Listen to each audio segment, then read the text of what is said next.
Welcome to China in Focus. I'm Tiffany Meyer. Our top story: how much money snuck out of China over the past year? The Wall Street Journal reports that the amount could have reached $250 billion. Another step closer to war. Taiwan lays out exactly what it would consider an act of war by China. How did Beijing respond?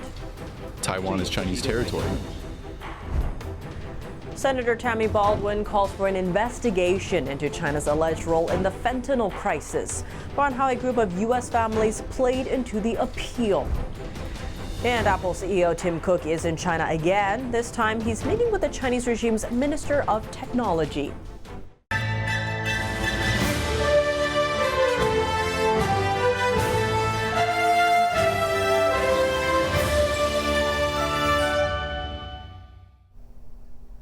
What's the biggest challenge on the minds of China's wealthy right now? Figuring out how to sneak billions of dollars out of the country under Beijing's nose. The Wall Street Journal tally shows that up to $254 billion may have illicitly left China over the past year, ending June. Although this isn't the first time China has seen a major money outflow, the journal warns that this time is much more severe. The analysis points out China's wealth outflow is closely linked to the country's real estate crisis. The last big wave of Chinese capital flight struck back in 2015 and 2016, following a downturn in the real estate sector. In other words, when housing prices drop drastically, investors get skittish and look to relocate their wealth elsewhere. The trend could spell disaster for China's economy because capital outflow could undermine the value of Chinese currency, the RMB or yuan, and trigger further outflow from China's stock market. To fight that, here's the restriction China imposed. Chinese individuals can purchase no more than $50,000 annually as foreign exchange. Banks in Hong Kong also limit people from making large deposits into their accounts without showing where the money came from. Violating the rule in China means heavy fines or even prison time. But still, getting money out of China isn't mission impossible. Many wealthy Chinese people have set their eyes on one unique method: auctions. To do it, they ship their expensive art collections to Hong Kong and have them sold at auction. Then the funds stay offshore in Hong Kong in US dollars or other foreign currency. In Hong Kong's free capital market, these funds can easily be transferred outside of China's borders. The conflict between Taiwan and Communist China is moving another step closer to violence. Taiwan is drawing a line in the sand for China, and China responded saying Taiwan is, quote, a province of China. Taiwan's defense minister said Wednesday that a real Chinese blockade of Taiwan would be an act of war. During a war game last week, China sent naval ships to all sides of Taiwan, effectively surrounding the island. The drill also simulated attacks on Taiwan ports, including assaulting targets on the island. But commercial flights and ships were still able to enter Taiwan. A real blockade would prevent all aircraft and ships from reaching the island. Even communication with other parts of the world could be jeopardized if China were to cut the island's undersea internet cables, leaving Taiwan without internet or phone services. Taiwan's defense minister says any action to blockade Taiwan will be regarded as a form of war, citing United Nations resolutions. China responded to him. Watch. Taiwan is a province of China. There is no Ministry of Defense. There is no defense minister either. This is not a diplomatic issue. Taiwan is Chinese territory. Taiwan is a de facto independent nation with its own democratically elected president, military, and constitution. For decades, the Chinese Communist Party has considered Taiwan a breakaway territory and has vowed to take control of it by force if necessary. Chinese leader Xi Jinping has even set a deadline for that takeover, 2027.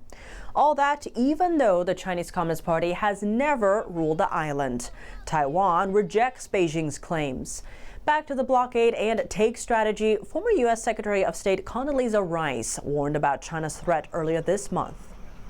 What I think we have to do is to figure out how we deter the all-out military attack, but how we also respond when you have something like the exercises that China has just been carrying out around Taiwan. It becomes kind of salami tactics, and that's what I worry about more with Taiwan. As tensions boil between China and Taiwan, the United States is preparing for the worst-case scenario, a war against the Chinese Communist Party. The U.S. is reviving airfields used during World War II and upgrading military bases in allied countries in the Indo-Pacific region.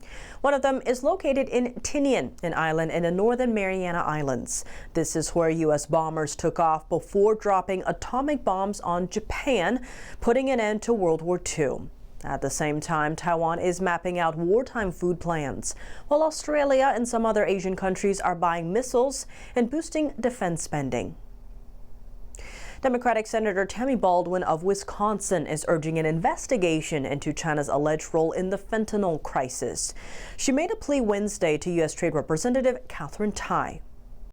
The request comes after a group of families filed a petition last week asking for tariffs on Chinese goods. The families all had loved ones who died of overdoses from the synthetic opioid. The families are seeking trade measures that include tariffs of at least $50 billion on Chinese merchandise. The petition alleged that China has failed to rein in exports of chemicals used by traffickers to manufacture illicit fentanyl. It says this has cost the U.S. trillions of dollars in lost productivity, higher healthcare spending, and other harms. The U.S. added 6 more Chinese companies to an export blacklist earlier this week. Washington says it's because they're boosting Iran's weapons of mass destruction program and the Chinese military. This blacklist is known as the Entity List. Foreign companies get added to it when the U.S. deems them a threat to national security. Being on the list means getting blocked from accessing American technology without a special permit, making it more difficult for foreign companies to obtain American know-how, but not entirely impossible. Last month, the U.S. also sanctioned companies in China and Russia for supporting the war on Ukraine. Apple CEO Tim Cook is in China this week for a meeting with the country's Minister for Industry and Information Technology. This is his second China trip within 8 months. Let's dive in. During the meeting, the Chinese minister told Cook that he hoped Apple would continue to deepen its presence in China, increase investment in innovation as well, and grow with Chinese companies and share the benefits coming out of high-quality development. These details are included in China's statement. Cook's trip also sparked speculation about whether Apple will partner with a Chinese AI service for its new system, iOS 18.1. Earlier this year, South Korea's Samsung announced that it had chosen China's Baidu as the AI model for its latest flagship products. In early January, an article from the South China Morning Post reported that China's military used Baidu's AI bot to generate simulated defense plans framed around a scenario where China tries to fend off a U.S. military attack. Now, in terms of iPhone sales, China is the world's biggest smartphone market, but in recent quarters, Apple has been losing market share to domestic rivals. According to data analysis firm Counterpoint, iPhone sales in China fell 2% year-on-year. Coming up, it's day 2 of 3 for the Brics summit in Russia. We welcome China expert Gordon Chang to break down the Russia-China friendship and their pitch for a new world order. We should be sanctioning everybody that's involved in here, including China. The European Union is readying to welcome its new chief of foreign affairs. The new commander's priority, addressing threats posed by Russia and China. And U.S. researchers have just revealed a potential massive lithium reserve in southwestern Arkansas. If confirmed, it could shatter China's position as the world's top source. More on that after the break here on China in Focus. Welcome back to China in Focus. I'm Tiffany Meyer. The leaders from Brics member countries gathered in Russia Wednesday for the second day of an annual summit. Russian President Vladimir Putin is using the Brics summit to increase relations with the Chinese Communist regime, calling Chinese leader Xi Jinping his dear friend. Take a listen. I would like to once again congratulate you, dear friend, this time in person, for the 75th anniversary of the founding of the People's Republic of China. In May, Xi and Putin pledged a new era for the China-Russian partnership. The two nations are the most powerful rivals to the United States. U.S. President Joe Biden has referred to Xi as a, quote, dictator and called Putin a, quote, killer. Moscow said Putin and Xi discussed their partnership as well as the war in Ukraine and outlined plans for future cooperation. The State Department on Tuesday suggested that the U.S. isn't looking for conflict with BRICS member nations, including China. When it comes to China, our goal and our intent is to continue to manage that relationship and manage that relationship responsibly. UN Secretary General Antonio Guterres also attended the BRICS summit. Ukraine's foreign ministry criticized him this week for choosing the BRICS summit over a peace summit focused on the war in Ukraine. Definitely, it would be wrong to ignore the unprecedented interest of countries of global South and East to strengthen contacts with BRICS. During the meeting, Putin said over 30 countries are eager to join BRICS, proclaiming the start of what he called a new world order. He proposed setting up a BRICS grain exchange, which could eventually expand trade to other important goods. On top of that, Brazil's president said it's time for BRICS to develop new payment methods among member countries. South Africa's president also chimed in, stressing the need for BRICS nations to work more closely. We have called for the recalibration of trade rules to enable industrialization. The WTO must be reformed. He urged emerging economies to work together on exports, industrial cooperation, and technology exchange. The European Union on Wednesday urged countries attending the BRICS summit to call for peace, encouraging them to ask Putin to end Moscow's war in Ukraine. The BRICS forum was founded 15 years ago by 4 major emerging economies: Brazil, Russia, India, and China. It has since expanded to include South Africa, Egypt, Ethiopia, Iran, and the United Arab Emirates. A geopolitical bloc of the world's most powerful nations outside of the West, now inviting more partner countries to join, with China and Russia pushing for a new world order. What threats is America facing? NTD's Jack Bradley spoke with Gordon Chang, China expert and author of The Coming Collapse of China, for more. Gordon Chang, thank you very much for joining us here today. Well, thank you.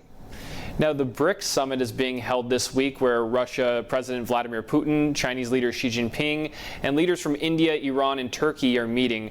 What's the significance of holding this now, and what can we expect to come out of it? I expect very little to come out of the BRICS summit, largely because the BRICS nations, now 9 of them, have very disparate interests. And in the middle of BRICS, you have India. Now, India is not a Western nation, but it doesn't want to be anti-Western. And China and Russia want the BRICS to be an anti-Western organization. So as long as India is in the mix, it sort of makes BRICS ineffective. The problem also with BRICS is that as it gets larger, remember it started with 4 and now it's up to 9, the larger it gets, it becomes like the G20, which, yes, it has a lot of people in the room, but it becomes just impractical to do anything. The issue here, though, is that you have China and Russia talking to each other along with Iran, and they're very dangerous actors. So anytime these countries get together, whether it's a BRICS grouping or something else, it's always a time for us to be concerned. One other quick thing. China needs to export more to what it calls the Global South. The BRICS group is basically Global South, and so China is going to use this to try to penetrate markets. And the stronger the Chinese economy is, the worse it is for us. Now, the G7 defense ministers met on Saturday, where they expressed concern over the Chinese regime's increasingly aggressive behavior, like military drills near Taiwan. Is there a growing concern of a possible invasion, and how should the U.S. and its allies respond? I'm one who does not believe that China will initiate hostilities by an invasion of the main island of Taiwan. Xi Jinping doesn't trust his generals and admirals. The Chinese people certainly don't want war, and the regime, as a result, is casualty averse. But I'm concerned about, for instance, 2 other things. Authorities in Taiwan believe that the Chinese will impose a quarantine on the island within 6 months. Quarantine is not an act of war, but it can slowly become a blockade, which is an act of war. And because right now in Beijing, only the most hostile answers are considered to be politically acceptable, Xi Jinping can't back down. So I worry about that. I worry more about what China's doing in the South China Sea against the Philippines, because there we see belligerent activities, some of which are acts of war. And we know they're doing this in just ignoring warnings, written and oral, from the Biden administration that we're prepared to use force against China to discharge our obligations pursuant to our 1951 Mutual Defense Treaty with Manila. So that's extremely volatile and extremely dangerous as well. And by the way, China's lashing out at Japan and India at the same time. So this is not a good story. It shows strategic incoherence in Beijing, which means something is terribly wrong inside the Communist Party. Gordon, can you tell us now about your new book, Plan Red, China's Project to Destroy America? And tell us what readers can expect when they order it and what they can get out of it. Yeah, American policy analysts, policy elites, American leaders, they fundamentally do not understand China's assault on the American Republic. You have all sorts of people in New York and Washington who say, oh, you know, we can cooperate with the Chinese on certain things. Well, you really can't, because the Communist Party believes it is in an existential struggle with the U.S. And they believe that not because of anything we say or do, but because of who we are. An insecure regime in Beijing is worried about the inspirational impact of America's values and form of governance on the Chinese people. So we will never have amicable relations with China. We will never have acceptable relations with China as long as the Communist Party rules it. We can lose our country. China's far weaker than us, but we're not defending ourselves against its malicious attacks. Gordon Chang, thank you very much for your insight here today. Thank you. The European Union's next foreign policy chief is outlining a key focus, preventing Russia and partly China from undermining Europe's security. Kaja Kallas responded to EU lawmakers in a letter published Tuesday. She said her short-term priority must be to address the pressing global concerns. That's Russia's war against Ukraine and strengthening the EU's security and defense. And according to her, China's support for Russia is definitely a challenge. Kallas said the bloc must be prepared to manage threats, adding that, quote, Russia, Iran, North Korea, and partly China aim at weaponizing and exploiting the openness of Western societies. Before her new role, Kallas served as Estonia's prime minister. The International Monetary Fund upgraded its outlook for the U.S. economy this year. At the same time, it lowered its expectations for growth in Europe and China. Here's more on why. The battle against inflation is almost won. After peaking at 9.4% year-on-year in the third quarter of 2022, we now project headline inflation will fall to 3.5% by the end of next year. In most countries, inflation is now hovering close to central bank targets. Now, inflation came down while the global economy remained resilient. U.S. growth has been led by strong consumer spending and healthy gains in inflation-adjusted wages, but the IMF expects the U.S. economy to decelerate next year with the new presidential administration and Congress in place. China's economic growth is expected to slow from last year, still hobbled by a collapsing housing market and weak consumer confidence. As for the 20 European countries that share the euro collectively, they're expected to see minor growth this year. The IMF also warned that lowering borrowing costs aids the world's economies, but the need to contain enormous government deficits will likely put a brake on growth. U.S. Geological Survey researchers estimate between 5 and 19 million tons of lithium reserves are present beneath southwestern Arkansas, far surpassing current worldwide demand. That's according to a study published on Monday in Science Advances. The lead researcher said they estimate there is enough dissolved lithium present in that region to replace U.S. imports of lithium and more. If commercially recoverable, the supply could potentially meet the projected 2030 world demand for lithium in car batteries 9 times over. China currently processes around 70% of the world's lithium. U.S. automakers are speeding up the competition with China. The goal to reduce America's dependence on China for battery making materials.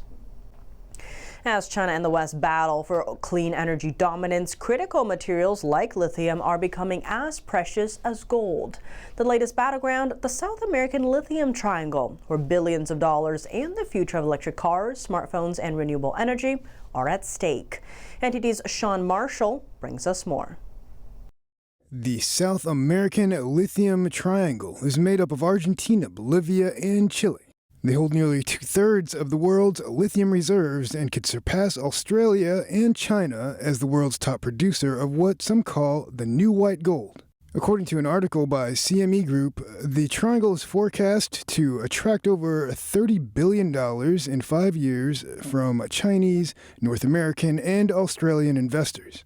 Looking ahead in each country, the CME report states $10 billion to $20 billion is expected to pour into Argentina by 2029. That's the world's second largest estimated lithium reserves holder. At least 6 plants are currently under construction. In Chile, Chinese carmaker BYD plans to build a $290 million battery materials plant. And Texas-based EnergyX plans to build a production plant with its proprietary direct lithium extraction technology. Bolivia holds the world's largest lithium reserves. The country is set to bring in billions of dollars in the coming years. But production timelines have been delayed due to feasibility studies, making battery production increasingly difficult. CME Group said a key component of small device batteries used in phones, cars, and more, lithium demand is growing and creating an increased need to manage a fluctuating price risk. The financial group went on to state that as a result, market participants are turning to their lithium futures market in record numbers. And in just the first half of 2024, trading in their lithium hydroxide futures contract has already surpassed a full year 2023 totals. Sean Marshall, NTD News. That's all for today's China in Focus. I'm Tiffany Meyer. If you have any feedback on the show or have something you'd like to see us cover, send us an email at chinainfocus@ntd.com. We'd love to hear from you. For round-the-clock original news coverage, visit us at ntd.com or download the Auto NTD app. Coming up on NTD, stay tuned for America's Hope with Kelly Wright. Tonight, a discussion about the race for the Oval Office with 2 men familiar with the candidates. Former President Trump's speechwriter F.H. Buckley shares his insights. Then successful attorney Timothy Allen Simon, who has known Vice President Kamala Harris for 30 years, shares his perspective. That's tonight at 10 p.m. after China in Focus. Thanks for watching. See you tomorrow.